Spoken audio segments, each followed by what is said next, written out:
A noite era gélida e nublada.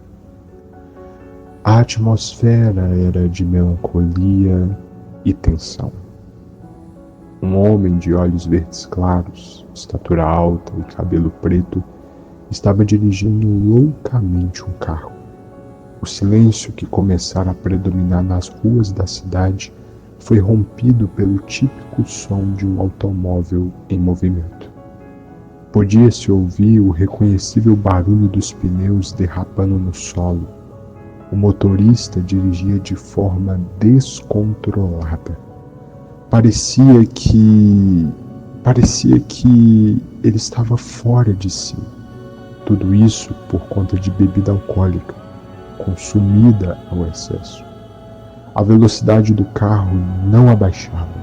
O motorista gritava e dirigia em grande aceleração. Ele queria aproveitar ao máximo aquele momento, berrando o mais alto que conseguia. As ruas estavam quase vazias àquela hora da noite, o que na mente conturbada do homem proporcionava para ele uma ótima oportunidade de procurar a morte. Subitamente, o homem para em uma rua e respira ofegante, tentando retomar os sentidos. Enquanto ele olhava para o outro lado da rua, avistando um cemitério que trazia um misto de nostalgia e aflição em seu interior. Sem ele perceber, um outro veículo que estava desgovernado colidiu com muita força no carro dele, levando-o a sofrer um forte impacto na cabeça. Dentro dela, o cérebro dele foi jogado violentamente para frente e para trás, chocando por fim com a parte óssea da cabeça. O acidente foi fatal, causando uma lesão no cérebro dele. Naquela noite, apesar de ele ter ido atrás da morte, ela ainda não o levou. Em vez disso, aquele doloroso acidente resguardaria a mente daquele homem de recordar de algo tão terrível quanto a colisão. Algo de tremendo impacto.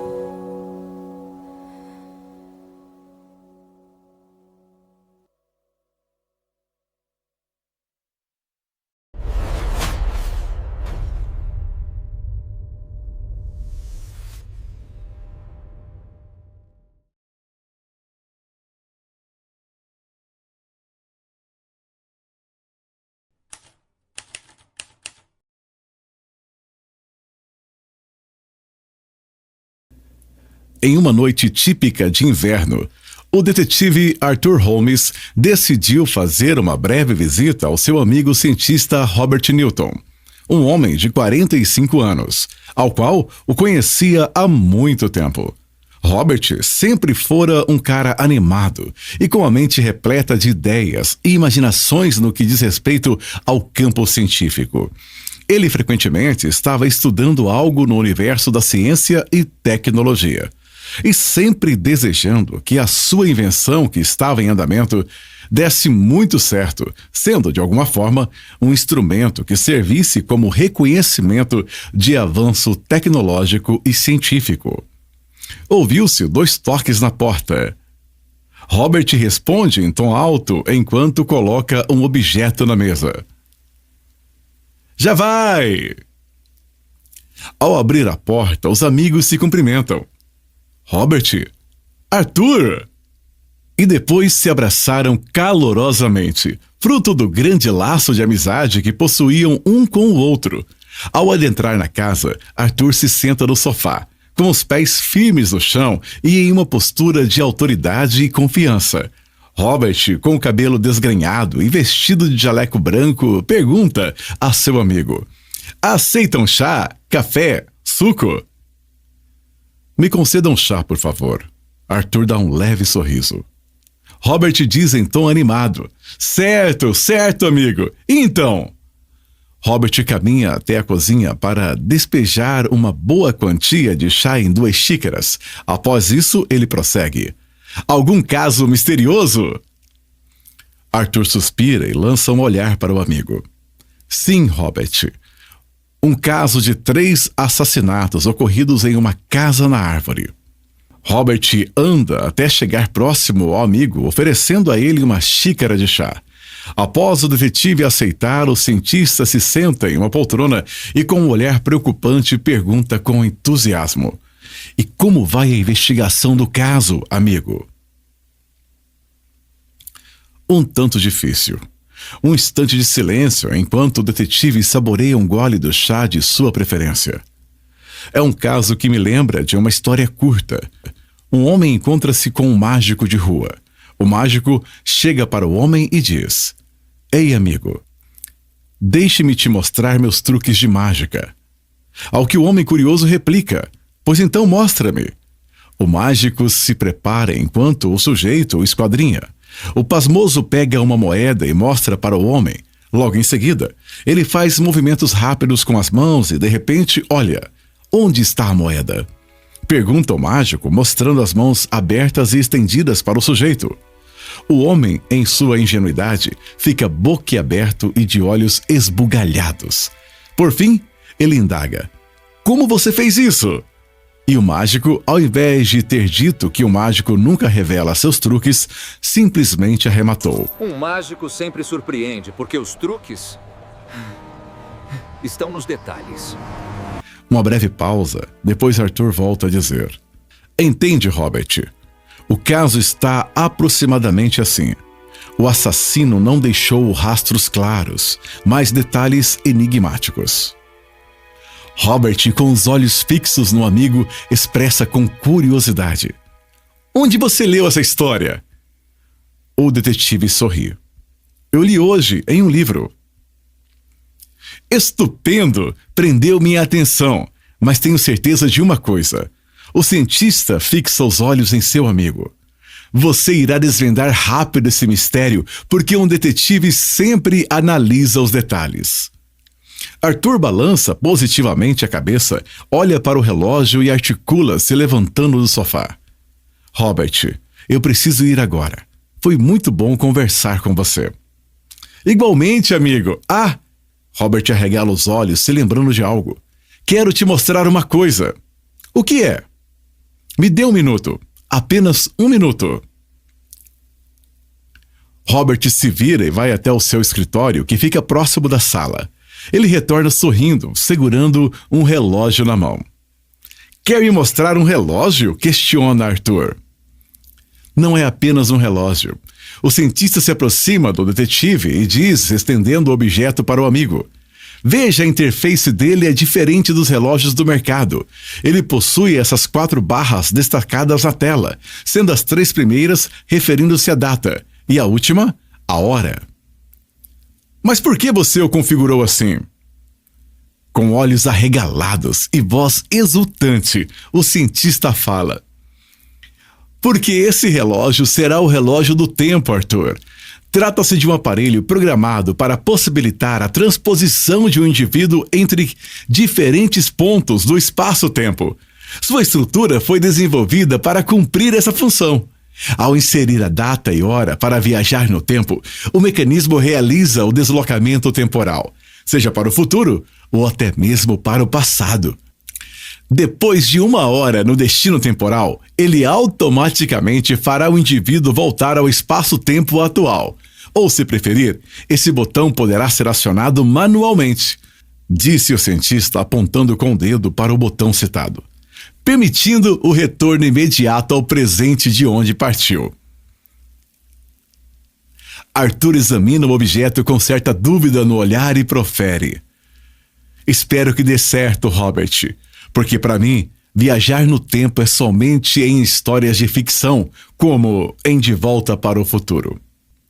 Considerando o fato de você sofrer de uma amnésia retrógrada, Quando ele estiver totalmente pronto, eu vou te convidar para ver acontecer com seus próprios olhos. Robert sorri. Arthur fixa o olhar no amigo e exprime: será um privilégio.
Logo depois de se despedirem, Arthur entra em seu carro e vai embora rumo à sua casa. No dia seguinte, na sala de interrogatório de uma delegacia no condado de Brooklyn, um suspeito por 3 assassinatos ocorridos na casa na árvore estava sentado, pensativo. O homem de olhos azuis e sem cabelo fixa o olhar no chão, imerso nas memórias daquela noite de 6 dias atrás. Aquela noite em que ele presenciou um crime. Lembrou-se da arma que vira. Lembrou-se de ver o olhar suplicante dos 3 homens antes que fossem mortos. Recordou-se também de olhar depois para os rostos deles e vê-los ensanguentados. Enquanto estava mergulhado em suas memórias, o detetive Arthur Holmes, um homem de olhos verdes claros, estatura alta e cabelo preto, chega na sala de interrogatório. Ele se senta na cadeira, tira do bolso interior de seu blazer social uma caneta e a coloca sobre a mesa em posição vertical. Depois, ele tira de sua bolsa um bloco de notas e coloca sobre a mesa, ao lado da caneta e também na posição vertical. Posteriormente, o detetive coloca a bolsa debaixo da mesa, pega a caneta, se inclina um pouco mais para frente e olha fixamente para o suspeito. Arthur observa o rosto, olhar, postura corporal do indivíduo e depois diz em tom calmo e firme: Olá, Sr. Oliver. Eu sou o detetive Arthur Holmes e tenho algumas perguntas para fazer ao senhor. O sujeito nada respondeu, ainda com o olhar fixado no chão. Arthur anotou algo no papel e depois continuou. Pois bem, o senhor é o principal suspeito dos assassinatos ocorridos há 6 dias atrás na Casa na Árvore e... Não fui eu, tá bom? Vociferou o homem, olhando furiosamente para o detetive. Arthur, mantendo a calma, olha para o homem, espera um breve momento e fala: Entendo, Sr. Oliver. Gostaria de salientar que eu não estou te acusando de absolutamente nada. Só tenho algumas perguntas a fazer para o senhor. Tudo bem? Oliver olhou para Arthur e balançou positivamente a cabeça. Tudo bem, então. Arthur retoma a fala. Me diga, Oliver. Arthur fixa o olhar no homem. Você acabou de afirmar não ser o autor dos crimes. Então por que estava lá naquela noite?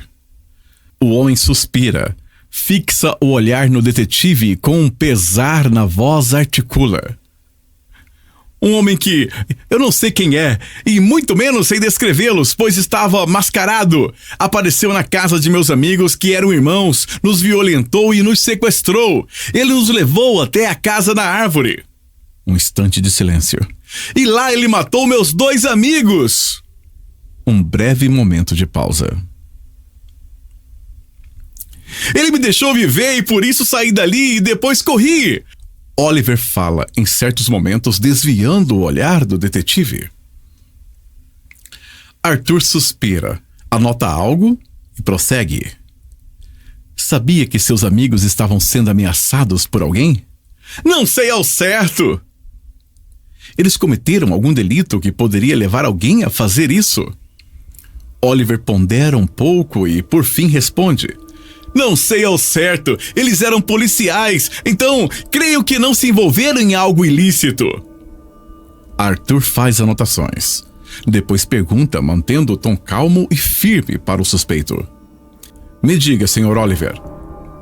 O detetive dá uma breve pausa e depois continua: Já matou alguém?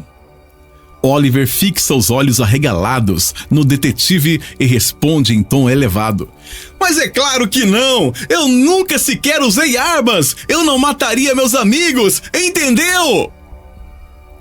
Arthur se inclina para trás, estufando o peito, agora em uma postura que transmite confiança e autoridade. Ele fixa o olhar no suspeito por um instante, causando desconforto no mesmo. Após um breve momento de tensão e silêncio no ar, Arthur profere: Intrigante, Sr. Oliver, porque a arma encontrada no local do crime bate com as suas digitais. Oliver, com os olhos fixados na mesa, volta a mirá-los no detetive, arregalando-os furiosamente. Após um breve momento, ele esbraveja: Não! Não fui eu! Que porcaria de interrogatório é esse? Senhor, se acalme, diz Arthur, tentando conter a situação. Não me diga para acalmar, eu não sou culpado! Oliver, não estou te culpando de nada. Só acho que você tem algo a mais que não quer me contar.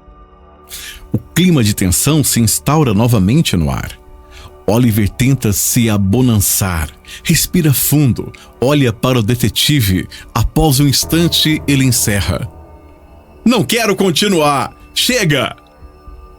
Arthur, claramente frustrado por não extrair mais informações, apenas suspira e fala: Tudo bem, pode ir.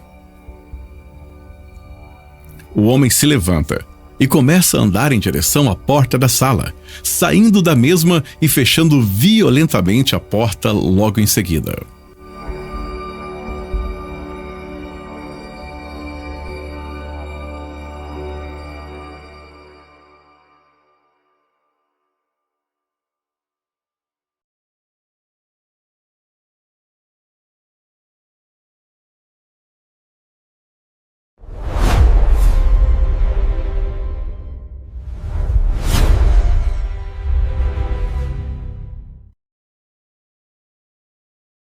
Nos dias seguintes, Arthur continuava as investigações sobre o caso na casa na árvore. O crime era um tanto enigmático. Era como se o assassino pensasse em cada detalhe possível, a fim de dificultar sua identificação. Mas um detalhe singular, que indicava que provavelmente o autor dos crimes não se atentou, era que a arma que possuía as digitais do suspeito Oliver estava totalmente carregada, sendo que 3 tiros foram disparados no dia dos assassinatos. E outro pormenor intrigante é que Oliver havia dito ao detetive que ele nunca havia usado armas. Nada disso encaixa, sussurrava o detetive enquanto se dedicava à investigação. O detetive Arthur analisava os mínimos detalhes possíveis, tentando identificar tudo aquilo que poderia ajudá-lo de alguma forma a resolver o caso. Foi quando ele percebeu que não deveria investigar somente sob a perspectiva de detetive, mas de um criminoso profissional. Alguém com altas habilidades para acobertar pistas e realizar um crime da forma menos fácil possível, para que as pistas fossem escassas e o descobrimento do autor dos crimes fosse de difícil ou até mesmo impossível identificação. Um caso assim levaria muito tempo para resolver. Mas Arthur sempre se recordava da história que havia contado para seu amigo Robert, acreditando que de um jeito ou de outro havia algum detalhe que ele ainda não identificara. Entretanto, o que ele não sabia era que o verdadeiro problema não estava em não ter identificado mais pormenores. O verdadeiro problema era outro.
Arthur estava sentado no sofá saboreando um delicioso chá. Bebida essa que era muito apreciada por ele. A cada gole, ele deixava-se levar pelo aroma reconfortante daquela bebida, enquanto refletia sobre muitas coisas, principalmente sobre o caso que estava investigando. Arthur estava se dedicando muito ao caso, observando outras novas minúcias do mesmo, o que o levou a deduzir que o assassino poderia ser um perito criminal ou até mesmo um policial habilidoso, com alta sagacidade para realizar o crime. E então, Arthur, Robert despertou o detetive dos seus pensamentos. Como vai o caso? Arthur olha para o amigo, cogita por um instante e diz: em andamento. Tem algum suspeito? Robert fala, se sentando na poltrona. Sim, um suspeito, mas... Arthur fixa o olhar no amigo. Acredito não ser ele o culpado. O autor do crime é alguém muito inteligente, perspicaz e com altas habilidades. Não foi qualquer criminoso. Foi alguém com uma capacidade de sumir sem deixar rastros claros. Talvez seja um ex-policial. Talvez seja. Mas me conte um pouco mais sobre o caso. Arthur pigarreia, beberica seu chá e articula. Um assassino sagaz vai até uma casa na árvore levando consigo 4 homens no carro. Até porque, no primeiro dia em que estive no local, havia marcas de carro ao lado da casa da árvore, sendo que é uma área restrita e somente quem é o dono da casa pode estacionar algum veículo. Depois, ele amarra 3 desses homens em cadeiras e o último ele amarra pelas mãos e pés. Porém, deixando-o ao lado da porta, usando luvas, ele pega uma arma. O assassino passa a mesma na mão da vítima e a deixa ao lado dela. Logo após isso, ele pega uma outra arma, possivelmente fala algo e posteriormente mata os 3 homens. O último ele deixa viver, cortando as cordas que o prendiam. O homem sai dali e depois corre, mas depois disso, eu já não sei. Muito bom para alguém que está sofrendo de amnésia. Arthur olha seriamente para o amigo, inclinando a cabeça levemente para o lado. É só uma amnésia retrógrada. Ah, sim, me esqueci desse detalhe. Arthur suspira, olhando para o chão. Passa as mãos no cabelo, bagunçando todo o penteado que havia feito. Sabe, Robert, eu acho que vou demorar um bom tempo para descobrir quem é o assassino. Robert pondera um pouco, observando atentamente o detetive. Passado um instante, ele se levanta, fazendo um sinal para que o amigo espere, e depois vai até um cômodo da casa. Pega um objeto e posteriormente volta-se para onde o amigo está, se sentando novamente na poltrona. Arthur, como você sabe, eu tenho trabalhado há um bom tempo nesse projeto cientificamente revolucionário. E depois de muito tempo de empenho e dedicação, o relógio do tempo está pronto. E considerando tudo o que você disse sobre o caso que está em investigação, acredito que se você voltar no tempo, poderá descobrir quem é o assassino. Os olhos do detetive brilharam. É isso, pensou ele. Se ele voltasse no tempo no dia em que aconteceu o assassinato, ele poderia descobrir a identidade do autor do crime. E descobrindo a identidade dele, ele teria o caso solucionado por completo. Esplêndido, Robert! É disso que eu preciso! Tome, disse o cientista entregando para Arthur o objeto.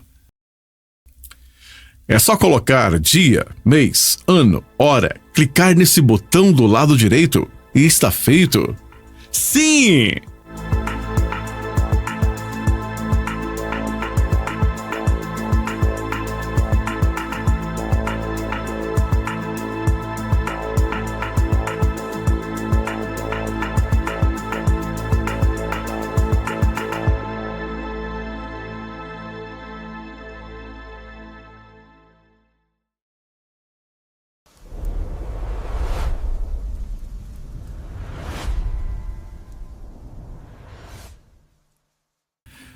Arthur balança positivamente a cabeça, coloca a xícara de chá na mesa ao lado e configura o relógio conforme foi orientado.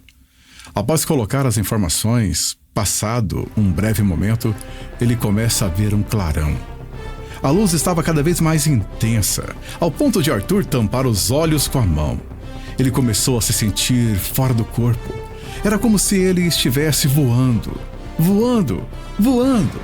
sem enxergar nada por conta do clarão, até que, de repente, ele se vê em um lugar desorganizado.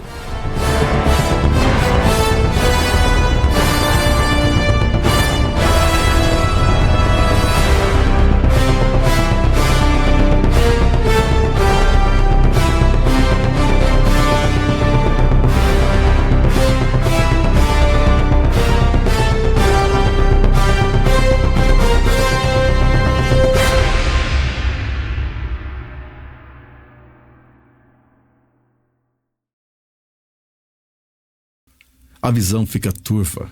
Ele está em um lugar totalmente diferente. Após um breve momento, a visão embaraçada de Arthur começa a retomar o foco e ele olha para suas mãos e pés. Depois ele olha ao seu redor e sua visão pousa em uma cena que lhe chama a atenção. Ele vê um homem com uma arma na mão. Um homem de máscara. Ele realmente havia voltado ao dia em que aconteceu o crime na Casa da Árvore. Arthur olhou mais adiante e visualizou Oliver, que estava adormecido. O mascarado, que estava usando luvas, foi até ele, tirou da cintura uma arma e, pegando a mão de Oliver, passou-a na arma. Arthur viu aquilo, descobrindo o porquê de Oliver ter se tornado o suspeito. Instantes depois, o mascarado volta-se para 3 homens que estão amarrados em cadeiras: James, Henry e Logan. O mascarado começou a falar em tom calmo e firme com os homens, amarrados nas cadeiras. Como eu sei seus nomes? Bem. O mascarado tira do bolso interior de sua jaqueta 3 carteiras e as lança no chão, na frente dos homens amarrados. Gostaria de saber uma coisa. O mascarado começa a andar de um lado para o outro. Matarem as 2 pessoas que eu mais amava não foi apenas covardia, foi maldade. E para a maldade sempre há um preço a ser pago. Um instante de silêncio enquanto o mascarado observa. Por que fizeram isso? Os homens mantêm o silêncio sepulcral. Os olhos deles lentamente saem do foco do sujeito mascarado e começam a permear pelo chão. Nenhuma palavra, nenhum sussurro, nada. Até que o mascarado dispara na perna de James. Ouviu-se um grito de dor vindo do homem que levou o tiro. Oliver desperta do seu sono, tentando adaptar sua visão à luz do ambiente. O mascarado aponta a arma para a perna de Henry. Mas antes que disparasse, Henry, com medo e aflito, diz: Não atire! Não atire! Eu vou falar! O mascarado continua olhando friamente para ele, abaixando a arma, indicando para que ele prosseguisse. Henry respira ofegante e tenta se recompor. Após engolir a saliva, ele volta a dizer: Foi o Kilmon! O mascarado expressa estranheza no rosto e articula: Kilmon, quem é esse? É nosso chefe. Ele nos mandou matar, disse Logan. Os olhos do mascarado se arregalam e ele se lembra de quem eles estavam falando. Ele recordou-se também do caso que havia investigado e que aquele homem que era conhecido como Kilmon estava envolvido. Lembrou-se de como a justiça não havia sido feita. Lembrou-se do rosto daquele homem. Íamos te matar também, mas você foi esperto o suficiente para arruinar isso, disse James, olhando para o homem à sua frente. O mascarado fixou o olhar por um instante em James e depois disse: Ainda bem, porque agora são vocês que estarão mortos.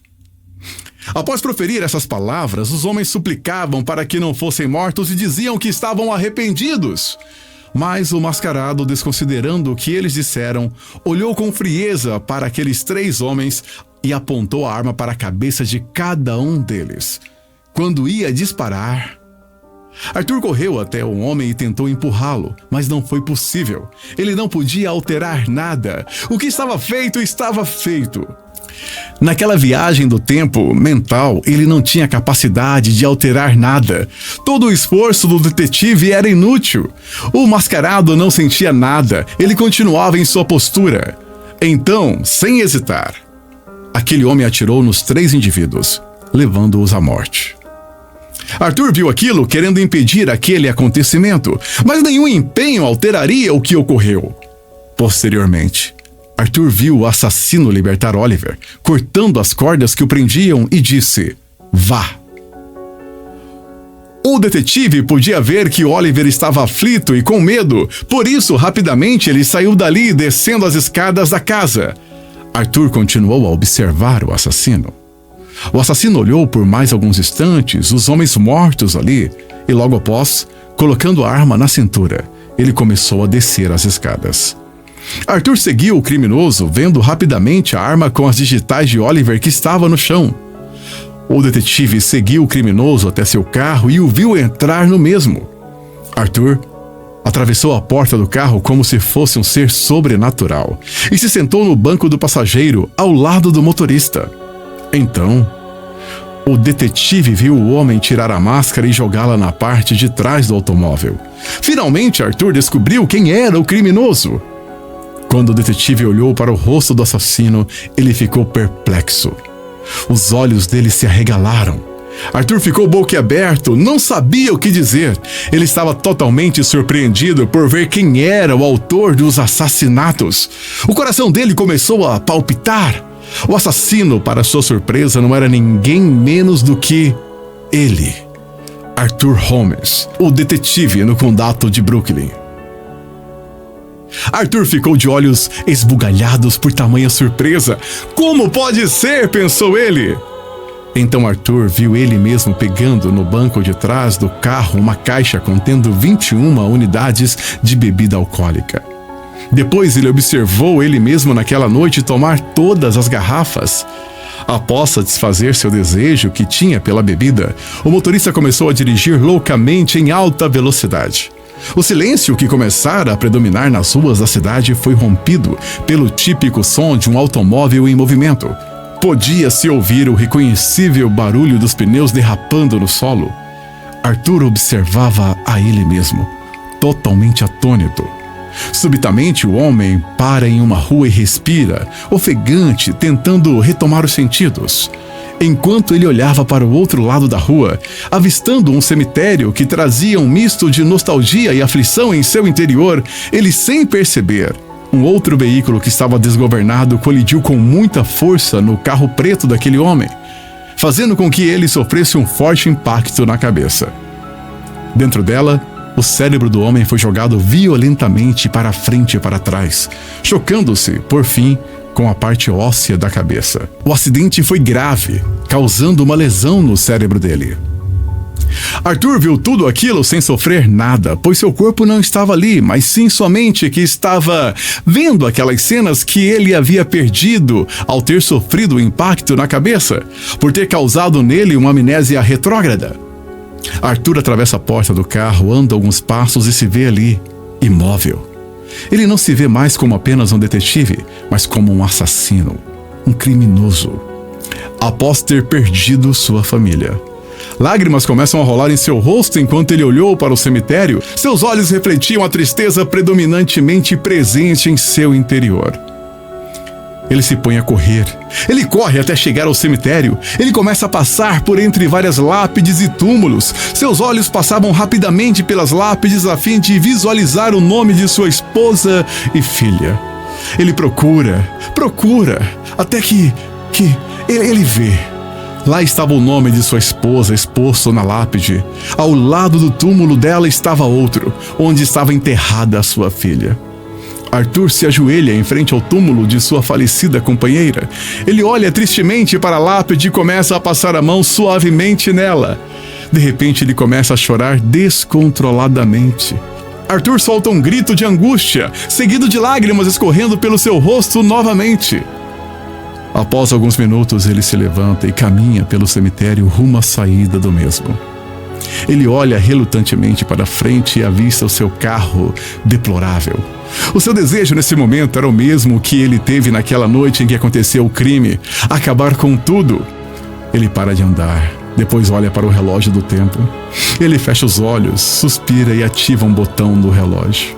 Ele começou a ser envolto em um imenso clarão outra vez e, de repente, ele se vê na casa de seu amigo Robert novamente, sentado no mesmo sofá.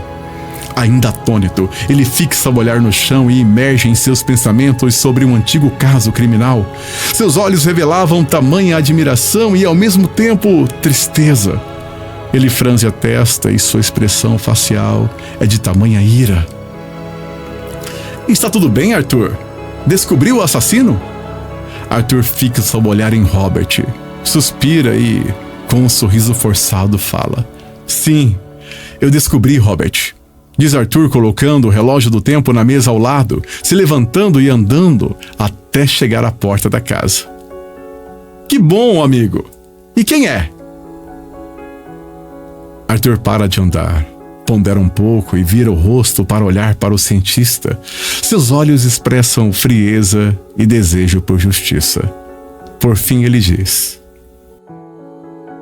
alguém que busca por justiça.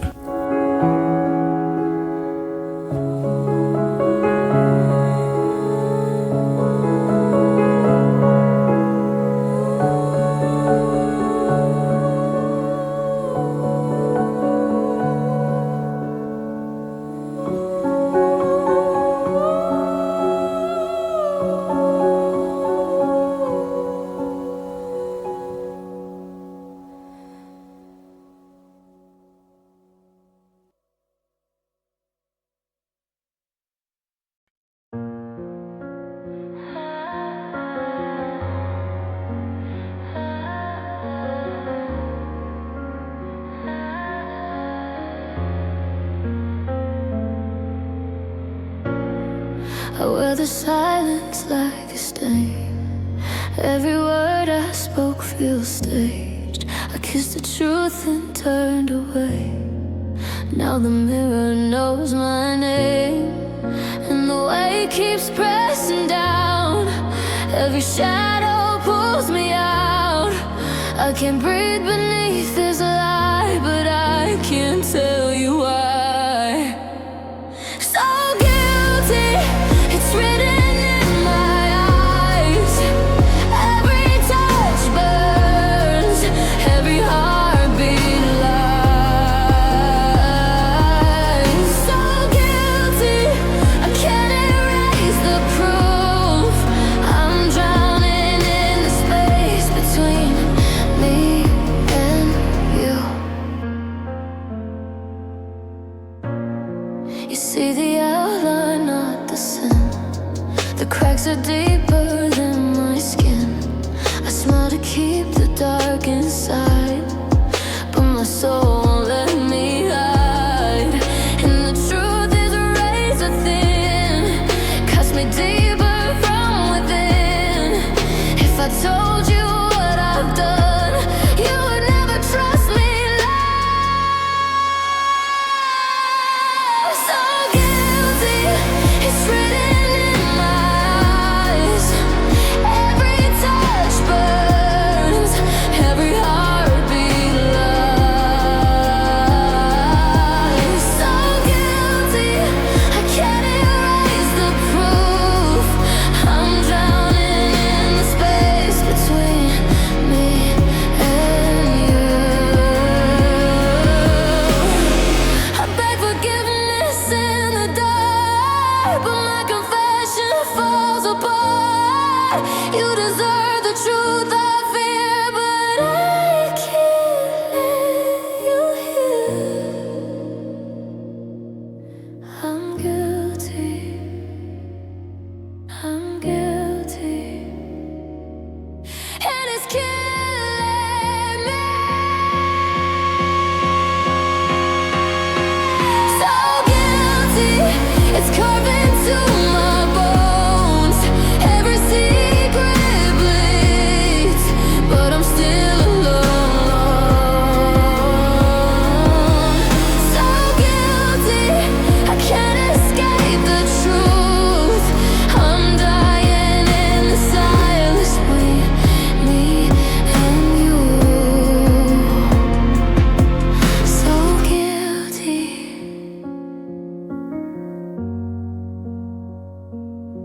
So give